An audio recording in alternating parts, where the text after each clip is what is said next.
हमने शहर को दी एक नई पहचान, हम हैं सिंघानिया बिल्डकॉन। प्रधानमंत्री नरेंद्र मोदी ने उत्तर प्रदेश के फतेहपुर में जनसभा को संबोधित किया। इस दौरान उन्होंने कहा कि यूपी के लोगों ने ठान लिया है कि होली आने से पहले 10 मार्च को ही रंगों वाली होली धूमधाम से मनाएंगे। प्रधानमंत्री नरेंद्र मोदी ने कहा कि उत्तर प्रदेश ने साल 2014, 17 और 19 में हमें समर्थन दिया। साल 2022 में भी भाजपा विजयी होकर रहेगी। पीएम ने कहा कि जब तक गरीब सशक्त नहीं होता है तब तक गरीबी खत्म नहीं हो सकती। प्रधानमंत्री नरेंद्र मोदी ने सपा बसपा पर हमला करते हुए कहा कि घोर परिवारवादियों की सोच परिवार से शुरू होकर परिवार पर ही खत्म हो जाती है। इस छोटी सी सोच से यूपी जैसा बड़ा देश नहीं चलाया जा सकता। यही वजह है कि फिर एक बार यूपी कह रहा है, आएगी तो भाजपा ही, आएंगे तो योगी ही।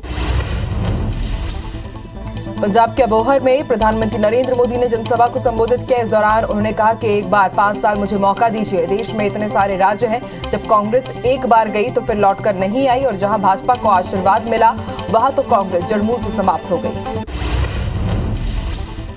पीएम मोदी ने कहा कि इतिहास गवाह है कि कांग्रेस ने किसानों को हमेशा धोखा दिया है। स्वामीनाथन कमीशन की सिफारिशों को लागू करने की मांग सालों से थी। ये फाइल पर बैठ गए थे। कांग्रेस सरकार झूठ पर झूठ बोलती रही। केंद्र में हमारी सरकार बनी तो हमने उन सिफारिशों को लागू करने का काम किया। देश के 5 राज्यों में हो रहे चुनाव में पूर्व पीएम मनमोहन सिंह की भी एंट्री हो गई है। पीएम नरेंद्र मोदी की अबोहर रैली से पहले उन्होंने वीडियो के जरिए केंद्र सरकार पर निशाना साधा। पूर्व पीएम ने कहा कि मोदी सरकार का राष्ट्रवाद नकली है, जो अंग्रेजों की फूट डालो और राज करो की नीति पर चलता है। पूर्व प्रधानमंत्री मनमोहन सिंह ने कहा कि कोरोना के दौरान केंद्र सरकार की खराब नीतियों के कारण लोग आर्थिकता, बेरोजगारी और बढ़ती महंगाई से परेशान हैं। 7.5 साल सरकार चलाने के बाद सरकार अपनी गलती मानने और सुधार करने की बजाय पहले प्रधानमंत्री जवाहरलाल नेहरू को जिम्मेदार ठहराने पर लगी है। एसपी नेता और उत्तर प्रदेश के पूर्व सीएम मुलायम सिंह यादव ने मैनपुरी में चुनावी रैली की। इस दौरान उन्होंने कहा कि किसान, नौजवान और व्यापारी तीनों मिलकर देश को मजबूत करेंगे। लोग भी बड़ी उम्मीद से यहाँ आए हैं। लोगों की संपन्नता, किसानों की पैदावार बढ़ाने के लिए सपा सरकार काम करेगी। मुलायम ने कहा कि सरकार अगर नौकरी नहीं दे सकती तो कम से कम युवाओं को सुविधा दी जाए, आर्थिक मदद की जाए, वो खुद कुछ कर सके और आगे बढ़ सके। हमारी सरकार में किसानों को लाभ पहुंचाया जाएगा। चुनाव प्रचार के लिए शिकोहाबाद पहुंचे केंद्रीय गृह मंत्री अमित शाह ने कहा कि भाजपा ने यूपी में 1.41 करोड़ गरीबों के घर में बिजली पहुंचाई है। वहीं अखिलेश पर हमला बोलते हुए उन्होंने कहा कि अरे अखिलेश भाई, आप तो बिजली नहीं दे पाते थे और अपनी सरकार बनने पर अब 200 यूनिट बिजली मुफ्त देने की बात करते हो। शाह ने कहा कि सपा कहने के लिए समाजवादी पार्टी है, मुफ्त देने की बात करते हो। शाह ने कहा कि सपा कहने के लिए समाजवादी पार्टी है। सपा के 2 सूत्र हैं, एस से संपत्ति इकट्ठा करना, पी से परिवारवाद को सत्ता देना। जब सपा की सरकार थी तब अखिलेश के परिवार से 45 लोग अलग अलग पद पर थे। कांग्रेस नेता राहुल गांधी ने केंद्र सरकार को महंगाई के मुद्दे पर एक बार फिर घेरते हुए 5 सवाल पूछे हैं। राहुल गांधी ने ट्वीट कर कहा कि आक्रोश से साफ है कि महंगाई बढ़ती जा रही है। कितने परिवार सूखी रोटी खाने को मजबूर है, कितने बच्चों को स्कूल से निकाल लिया गया, कितनी महिलाओं के गहने गिरवी रखे गए हैं, कितनों की हंसी छिन चुकी है मोदी सरकार, और जनता की परेशानी और दर्द को कैसे नापे। कांग्रेस नेता राहुल गांधी ने पंजाब के पूर्व सीएम पर गंभीर आरोप लगाए हैं। उन्होंने कहा कि पंजाब में सीएम कैप्टन अमरिंदर सिंह को इसलिए हटा दिया गया था क्योंकि अमरिंदर जी ने मुझे कहा कि हम बिजली माफ नहीं कर सकते क्योंकि हमारा बिजली कंपनियों के साथ कॉन्ट्रैक्ट है। चुनावी प्रचार के लिए फिरोजाबाद पहुंचे सपा प्रमुख अखिलेश यादव ने बीजेपी पर निशाना साधते हुए कहा कि 7वें चरण तक बीजेपी के बूथों पर सन्नाटा होगा और भूत नाचेंगे। बूथ पर कोई मक्खी मारने वाला नहीं होगा। सपा गठबंधन ने पहले, दूसरे चरण में शतक मारा है। तीसरे, चौथे चरण में सपा सरकार बनेगी। सीएम चरणजीत सिंह चन्नी ने पंजाब में आप के सीएम फेस पर उनकी पढ़ाई को लेकर तंज कसा है। चन्नी ने बठिंडा में कहा कि भगवंत मान एक शराबी और अनपढ़ व्यक्ति हैं। उन्होंने 3 साल में 12वीं पास की है। ऐसी व्यक्ति को हम पंजाब के कमान कैसे दे सकते हैं। हिजाब विवाद को लेकर उत्तर प्रदेश के सीएम योगी आदित्यनाथ ने कहा है कि कोई बच्ची अपनी मर्जी से हिजाब नहीं पहनती। क्या 3 तलाक को महिलाएं अपनी मर्जी से मान लेती हैं? मैंने उनके आंखों के आंसू देखे हैं। वहीं भगवा कपड़ों के सवाल पर उन्होंने कहा कि वो भगवा को किसी अन्य पर नहीं थोप रहे हैं। केंद्रीय मंत्री मुख्तार अब्बास नकवी ने कहा है कि भारत में हिजाब पर किसी तरह की रोक नहीं है। उन देशों की तरह नहीं है जहां सार्वजनिक स्थलों पर कुछ रोक लगाई जाती है। कुछ लोग इस मामले में लड़कियों को शिक्षा से दूर करने और कैसे उन पर तालिबानी ताला लगा सके उसकी कोशिश कर रहे हैं, जो सफल नहीं होगी।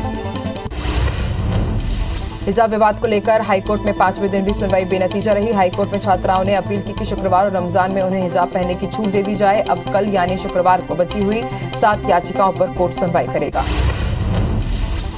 लखीमपुर हिंसा के मुख्य आरोपी आशीष मिश्रा की जमानत रद्द करने की मांग को लेकर सुप्रीम कोर्ट में याचिका दायर की गई है। एडवोकेट शिव कुमार त्रिपाठी और CS पांडा ने याचिका दायर करते हुए कहा कि अगर आरोपी बेखौफ घूम रहा है तो सबूतों से छेड़छाड़ की आशंका है।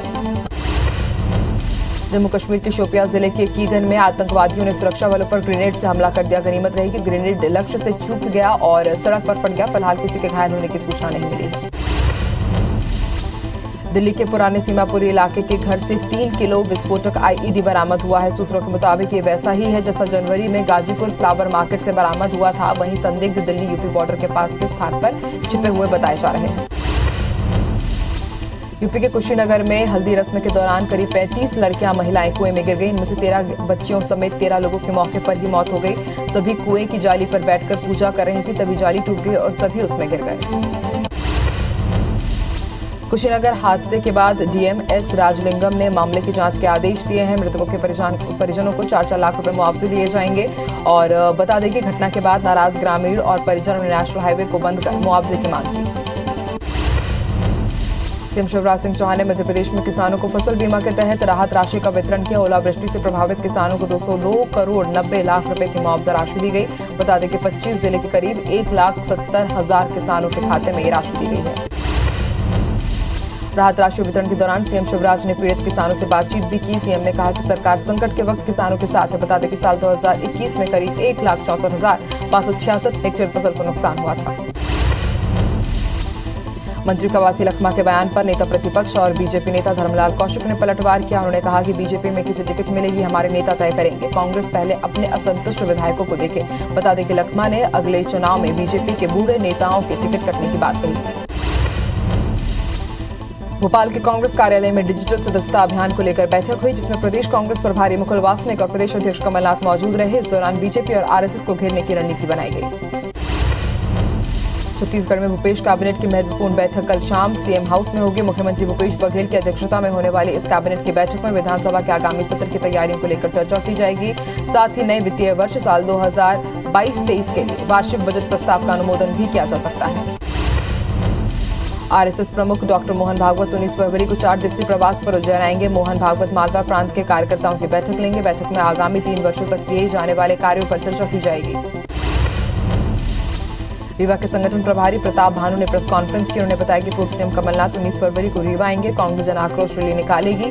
संगठन प्रभारी ने कहा है कि कांग्रेस आखिरी तक 100% कर्ज माफ कर देती, लेकिन बीजेपी ने सौदेबाजी कर सरकार गिरा दी। बलरामपुर जिला मुख्यालय में प्रशासन की पहल पर चौपाटी का उद्घाटन किया गया। कलेक्टर और जिला पंचायत CEO की पहल पर स्वयं सहायता समूह की महिलाओं को रोजगार देने के उद्देश्य से बनाए गए चौपाटी का विधायक बृहस्पति सिंह ने फीता काटकर उद्घाटन किया। आरंग विधानसभा क्षेत्र में मंत्री शिव कुमार डहरिया की अनुशंसा पर करोड़ों रुपए के विकास कार्य स्वीकृत किए गए, जिसमें घोरभट्टी में 5 लाख के CC रोड निर्माण काम का भूमि पूजन जनपद पंचायत अध्यक्ष अखिलेश देवांगन ने किया। वहीं परसदा में भी 10 लाख रुपए के 2 CC रोड निर्माण का भूमि पूजन किया गया। छत्तीसगढ़ की स्टील इंडस्ट्रीज को अब भी कोयले की समस्या से जूझना पड़ रहा है। दरअसल लगभग 20 दिन पहले अचानक प्रदेश में कोयले की संकट आ गया था, जिसके कारण नॉन पावर सेक्टर को SECL ने कोयला देना बंद कर दिया था। धीरे धीरे कोल आधारित उद्योग शटडाउन की स्थिति में आ गए। नियुक्ति के 9 साल बाद ट्रेनिंग अफसरों को सेवा से हटाने के लिए जारी शासन के नोटिस पर बिलासपुर हाईकोर्ट ने रोक लगा दी है। दरअसल ITI में प्रशिक्षण अधिकारी की भर्ती में आरक्षण रोस्टर का पालन नहीं होने की बात कहते हुए प्रशिक्षण अधिकारियों को नोटिस जारी किए गए थे, जिसके खिलाफ हाईकोर्ट में याचिका दायर की गई। छत्तीसगढ़ में राजस्व कर्मचारियों और वकीलों के बीच विवाद का मामला बिलासपुर हाईकोर्ट पहुंच गया है। इस मामले को लेकर हाईकोर्ट में आज 4 अलग-अलग PIL दाखिल की गई। राजस्व अधिकारियों की हड़ताल और तहसीलों को बंद किए जाने को लेकर वकीलों ने याचिका दायर की है। चंदूलाल चंद्राकर मेडिकल कॉलेज मामले का बिलासपुर हाईकोर्ट ने निराकरण कर दिया है। साथ ही सरकार को निर्देश देते हुए राज्य सरकार को 1 साल के अंदर तमाम कमियों को दूर करने के आदेश दिए गए हैं। वहीं MCI ने कोर्ट को भरोसा दिलाया है कि सरकार तमाम कमियों को दूर कर अप्रूवल के लिए आवेदन दे तो MCI सहयोग करेगा।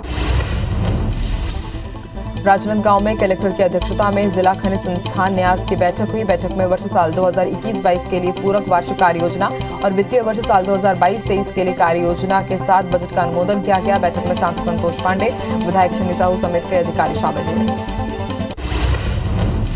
बलौदाबाजार के कसडोल नगर पंचायत में अविश्वास प्रस्ताव पेश किया गया। साथ ही पार्षदों ने अध्यक्ष और उपाध्यक्ष के खिलाफ मोर्चा खोल दिया है। बता दें कि 15 में से 10 पार्षदों ने कलेक्टर के समक्ष अविश्वास प्रस्ताव पेश किया। इस दौरान पार्षदों ने अध्यक्ष और उपाध्यक्ष पर गंभीर आरोप भी लगाए। रायपुर में नशे के बढ़ते कारोबार पर रोकथाम और तस्करों के नेटवर्क तोड़ने के लिए एसएसपी ने नारकोटिक सेल का गठन किया है। सेल का फोकस सिर्फ नशे के सौदागरों की तलाश कर उनके खिलाफ कड़ी से कड़ी कार्रवाई करने पर होगा। इंदौर के विजयश्री नगर में एक युवक ने फांसी लगाकर खुदकुशी कर ली। मृतक आकाश के भाई ने बताया कि उसके भाई ने अपने मोबाइल में एक सुसाइड नोट छोड़ा था, जिसके मुताबिक उसकी मौत का जिम्मेदार तेजाजी नगर थाने का एसआई विकास शर्मा है। एसआई आकाश पर एनडीपीसी समेत अन्य धाराओं में उलझाकर उसे फंसाने की धमकी देता था। अंबिकापुर के प्रयास हॉस्टल में 12वीं की छात्रा ने फांसी लगाकर जान दे दी। 15 फरवरी की शाम को ही प्रतिभा रानी पैकरा नाम की ये छात्रा हॉस्टल पहुंची थी और 16 फरवरी की रात को उसने खुदकुशी कर ली। पुलिस का कहना है कि शायद ऑफलाइन पढ़ाई शुरू होने की वजह से छात्रा डिप्रेशन में थी। सरगुजा जिले के सीतापुर ब्लॉक के देवगढ़ सरनापारा में एक शादी समारोह में शामिल होने के बाद 20 से ज्यादा लोगों के उल्टी दस्त और कमजोरी की शिकायत के बाद एक 8 साल के बच्चे की मौत हो गई थी। बच्चों की स्थिति काफी गंभीर बताई जा रही है। गरियाबंद जिले के खाद्य सुरक्षा विभाग ने राज्य मेले का निरीक्षण किया। इस दौरान अधिकारियों ने 7 होटलों से अमानक खाद्य सामग्री जब्त की है। अधिकारियों के मुताबिक दुकानदार जलेबी में फूड कलर की जगह मेटेलिक कलर का इस्तेमाल कर रहे थे। टीम ने 80 किलो जलेबी और 10 किलो छोले जब्त कर उन्हें नष्ट किया। पेंड्रा जिले में एंटी करप्शन ब्यूरो की टीम ने ट्रैफिक इंचार्ज सूबेदार को एक सहयोगी के साथ 50,000 रुपए की रिश्वत लेते हुए रंगे हाथों गिरफ्तार किया है। बस संचालक ने एसीबी को शिकायत की थी कि सूबेदार उनसे रिश्वत की मांग कर रहे हैं और नहीं देने पर कई बार चालानी कार्रवाई कर चुके हैं। मध्य प्रदेश के पूर्व मंत्री और कांग्रेस के प्रदेश उपाध्यक्ष बालेंद्र शुक्ला एक बार अपनी शिकायत दर्ज कराने के लिए ग्वालियर के झांसी रोड थाने पहुंचे और बैंक प्रबंधन पर एफआईआर दर्ज कराने की मांग की। उनका आरोप है कि उनके लॉकर से कीमती जेवर गायब हुए हैं, जिसकी कीमत उन्होंने 1 करोड़ बताई। रायगढ़ तहसील ऑफिस में अधिकारी कर्मचारी के साथ मारपीट के विरोध में तहसीलदारों का अनिश्चितकालीन हड़ताल चौथे दिन भी जारी है। आज भी प्रदेश के सभी जिला मुख्यालय में तहसीलदार प्रदर्शन कर रहे हैं। उनकी हड़ताल की वजह से तहसील ऑफिसों के सारे कामकाज ठप रहे। लोरमी तहसील कार्यालय खोलने की मांग को लेकर अधिवक्ता संघ ने एसडीएम को ज्ञापन सौंपा। अधिवक्ता संघ ने कहा कि सार्वजनिक उपक्रम को बगैर सूचना के बंद कर देने से राजस्व प्रकरणों का समय सीमा के अंदर निराकरण नहीं हो पा रहा है, जिससे अधिवक्ता और पक्षकार दोनों को ही परेशानी हो रही है। जांजगीर चांपा के डबरा क्षेत्र के कौड़िया गांव के शासकीय उन्नयन पूर्व माध्यमिक विद्यालय के शिक्षकों की कमी को लेकर छात्र छात्राओं ने स्कूल के गेट पर ताला जड़ दिया और गेट पर बैठकर छात्र छात्राओं ने नारेबाजी की। धमतरी कलेक्टर और एसपी की अध्यक्षता में जिला सड़क सुरक्षा समिति की बैठक हुई, जिसमें शहर के अंदर खनिज, रेत और गिट्टी परिवहन करने वाले हाईवा वाहनों को रात 9 बजे के बाद से सुबह 6 बजे तक ही प्रवेश की अनुमति देने का फैसला हुआ है। यानी सुबह 6 के बाद से रात 9 बजे तक हाईवा वाहनों पर प्रतिबंध रहेगा। अंबिकापुर में एक ट्रक ने स्कूटी सवार 2 लोगों को टक्कर मार दी। हादसे में एक की मौत हो गई है, जबकि अन्य एक व्यक्ति घायल हो गया है। घटना के बाद से ट्रक चालक फरार है। वहीं पुलिस मामला दर्ज कर जांच कर रही है। कांकेर के चरामा थाना इलाके में बस की ठोकर से रिटायर्ड टीआई नारायण ओटी की दर्दनाक मौत हो गई। 65 साल के नारायण ओटी अपने गांव माहुत से चरामा जा रहे थे। इसी दौरान वो हादसे का शिकार हो गए। जांजगीर के कलतरा क्षेत्र में तेज रफ्तार कार ने बाइक सवार 3 लोगों को कुचल दिया। हादसे में 3 गंभीर रूप से घायल हो गए, जिन्हें प्राथमिक इलाज के बाद बिलासपुर रेफर किया गया। हादसे के बाद दिल्ली पासिंग की कार लेकर ड्राइवर भाग गया था, लेकिन पुलिस ने पीछा करते हुए उसे गिरफ्तार कर लिया। कटनी जिले के कुटरा थाना इलाके में रीठी से जबलपुर जा रही बस अनियंत्रित होकर खेत में पलट गई। हादसे में 20 से 25 यात्री घायल हुए हैं, जिनमें से 4-5 यात्रियों की हालत गंभीर है। घटना की सूचना पर पुलिस की टीम मौके पर पहुंची और घायलों को एम्बुलेंस की मदद से नजदीकी अस्पताल पहुंचाया। कबीरधाम जिले के सिटी कोतवाली थाना क्षेत्र में एक मकान में आग लग गई। घटना में लाखों का सामान जलकर खाक हो गया है। सूचना के बाद फायर ब्रिगेड की टीम मौके पर पहुंची। 3 घंटे की मशक्कत के बाद आग पर काबू पाया गया। फिलहाल आग लगने के कारण का पता नहीं चल पाया है। टीकमगढ़ में संभागीय कमिश्नर की फर्जी ईमेल आईडी बनाकर नगर पालिका सीएमओ को नोटिस भेजने वाले कर्मचारी को पुलिस ने गिरफ्तार किया है। गिरफ्तार आरोपी नगर पालिका में ही संविदा टाइम कीपर के पद पर पदस्थ है। देहात थाना पुलिस ने बताया कि आरोपी के खिलाफ पुलिस मामला दर्ज कर पूछताछ कर रही है। बिलासपुर में लूट की वारदात को अंजाम देने वाले मास्टरमाइंड और खरीदार सहित 7 आरोपियों को पुलिस ने गिरफ्तार किया है। जिले के अलग अलग थानों में दर्ज 3 लूट के मामलों में सभी आरोपी शामिल थे। पुलिस ने सोने चांदी के जेवर, बाइक, नगद सहित 5 लाख का सामान बरामद किया है। कटनी के स्टेशन रोड पर कमानिया गेट के पास अज्ञात हमलावरों ने एक युवक पर चाकू से हमला कर दिया, जिसके अस्पताल ले जाते वक्त मौत हो गई। वही घटना को अंजाम देने के बाद हमलावर मौके से फरार हो गए। पकाजूर थाना इलाके में एक युवती संदिग्ध हालत में मिली। परिजनों ने तुरंत इसकी सूचना पकाजूर पुलिस को दी, जिसके बाद युवती को अस्पताल पहुंचाया गया। युवती की स्थिति नाजुक बताई जा रही है। पुलिस के अनुसार युवती के बयान के बाद ही पूरा मामला स्पष्ट हो पाएगा। फिलहाल परिजनों के बयान पर दुष्कर्म का मामला दर्ज कर जांच की जा रही है। जांजगीर चांपा के देवरी गांव में चोरों ने 7 घरों में धावा बोल दिया, जिसमें 2 घरों से 6 लाख से ज्यादा का माल ले उड़े। चोरों ने 2,20,000 रुपए नकद पर भी हाथ साफ किया। इस दौरान 5 और घरों में चोरी की कोशिश की गई, लेकिन वो नाकाम रहे। रीवा जिले के रायपुर करचुलियान तहसील के चोरगढ़ गौशाला में गायों की दुर्गति का मामला सामने आया। यहाँ 60 से ज्यादा गाय मृत मिली है। दावा किया गया कि ठंड के कारण 872 ग्राम पंचायतों में करीब 15,000 से ज्यादा मवेशियों ने दम तोड़ दिया है। नरसिंहपुर के नेशनल हाईवे के पास सड़क किनारे कर्नाटक और महाराष्ट्र के 20 मवेशी मृत हालत में मिले हैं। सूचना मिलते ही मौके पर पहुंचे प्रशासन अमले ने शव को पोस्टमार्टम कराया और उन्हें दफन किया। फिलहाल पुलिस मामला दर्ज कर जांच कर रही है। बलरामपुर जिले के एसपी ने पुलिस के नए कैलेंडर का पत्रकारों से विमोचन कराया। कैलेंडर में समर्पण किए गए नक्सलियों के बारे में कई महत्वपूर्ण जानकारी दी गई है। साथ ही समर्पण कर रहे नक्सली को सरकार की तरफ से क्या क्या सुविधाएं दी जाती हैं, इसे भी कैलेंडर में दर्शाया गया है। सरगुजा जिले के शासकीय कन्या उच्चतर माध्यमिक विद्यालय सीतापुर में सैकड़ों स्कूली छात्राओं ने साक्षरता शिविर के माध्यम से जागरूक किया। सेंट्रल बैंक के एलडीएम ने विद्यार्थियों को ऑनलाइन और बैंक फ्रॉड ठग के संबंध में भी जानकारी दी। खरोड़ा के पलारी में मुख्यमंत्री कन्या विवाह योजना अंतर्गत 16 जोड़े का सामूहिक विवाह संपन्न कराया गया। विभाग की तरफ से सभी जोड़ों को 25-25 हजार रुपए की राशि दी गई। पलारी नगर पंचायत अध्यक्ष ने नए जोड़ों को श्रृंगार पेटी दी। हटा के प्रसिद्ध जैन तीर्थस्थल कुंडलपुर में जारी पंचकल्याणक महोत्सव में गर्भ कल्याणक उत्तर की क्रियाएं संपन्न हुई। इस दौरान आचार्य विद्यासागर महाराज ने प्रवचन भी सुनाया। अलग अलग राज्यों से आए श्रद्धालुओं ने कार्यक्रम में हिस्सा लिया। बिलासपुर के अंकिता पांडे शुक्ला के नाम एक और बड़ी उपलब्धि जुड़ गई है। यौन अपराध और बालिका सुरक्षा को लेकर लोगों को जागरूक करने के लिए अंकिता का नाम इंडिया बुक ऑफ रिकॉर्ड में दर्ज किया गया है। बता दें कि 4 वर्षों में 50 से ज्यादा स्कूलों में जाकर अंकिता ने बच्चियों को यौन संबंधी अपराधों के लिए जागरूक किया। सीहोर ब्लड बैंक ने 1,125 यूनिट ब्लड एकत्र कर एक नया कीर्तिमान रचा है। ब्लड बैंक में कार्यरत स्वास्थ्य कर्मियों ने सामाजिक संगठन के सहयोग और ग्रामीणों से 1,125 यूनिट ब्लड एकत्रित कर golden book of world record में अपना नाम दर्ज कराया। मध्य प्रदेश के मौसम में अभी उतार चढ़ाव जारी है और पिछले 24 घंटे में कई जिलों के न्यूनतम तापमान में हल्की गिरावट दर्ज की गई। मौसम विभाग के मुताबिक कल यानी शुक्रवार को प्रदेश के उत्तर, मध्य और दक्षिण पूर्वी जिलों में हल्की बारिश हो सकती है। मध्य प्रदेश में दूसरी लहर की तुलना में तीसरी लहर उतनी घातक साबित नहीं हुई। भले ही कोरोना संक्रमण काफी तेजी से फैला हुआ हो, लेकिन अब ऐसे कई लोग सामने आ रहे हैं जिन्हें कोविड के बाद कई तरह की बीमारियों से जूझना पड़ रहा है। कोविड से ठीक हुए लोगों को थकान, स्वाद न आना, सिर दर्द, गले में दर्द और सांस लेने में तकलीफ से जूझ रहे हैं। छत्तीसगढ़ में किशोरों को टीके की दूसरी डोज भी लगनी शुरू हो गई। हालांकि इस कैटेगरी में वैक्सीनेशन का प्रतिशत तय लक्ष्य से काफी पीछे चल रहा है। राज्य सरकार की ओर से जारी आंकड़ों के मुताबिक 16,40,000 किशोरों को टीका लगना था, लेकिन करीब 10,77,000 किशोरों को ही अब तक टीका लग पाया है, जो तय लक्ष्य का 66% है।